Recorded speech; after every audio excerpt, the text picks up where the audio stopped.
Hello అండి, welcome to Latha's kitchen.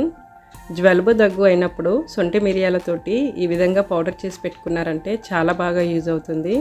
చలికాలంలో కూడా ఎక్కువగా జలుబు దగ్గు అవుతుంది కాబట్టి ఈ వీడియో చూపిస్తున్నాను. ముందుగా నేను ఇక్కడ సొంటి తీసుకుంటున్నాను, అలాగే మిరియాలు కూడా తీసుకుంటున్నాను.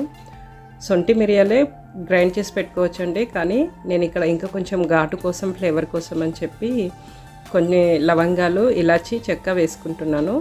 మీకు ఇవి వద్దనుకుంటే స్కిప్ చేయొచ్చు. ఇవి వేయడం వలన ఫ్లేవర్ ఇంకా బాగుంటుంది.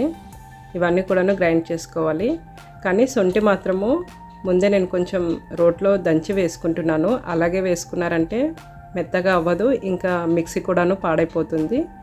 కొంచెం దంచి వేసుకుంటే త్వరగా గ్రైండ్ అయిపోతుంది.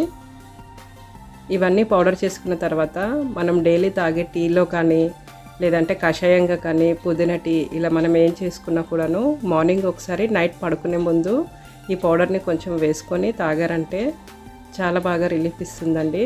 జలుబు అనేది తగ్గకపోయినా కాస్త రిలీఫ్గా ఉంటుందని చెప్పి ఈ వీడియో చూపిస్తున్నాను. Like, share and subscribe my channel. Thank you for watching my videos. Bye.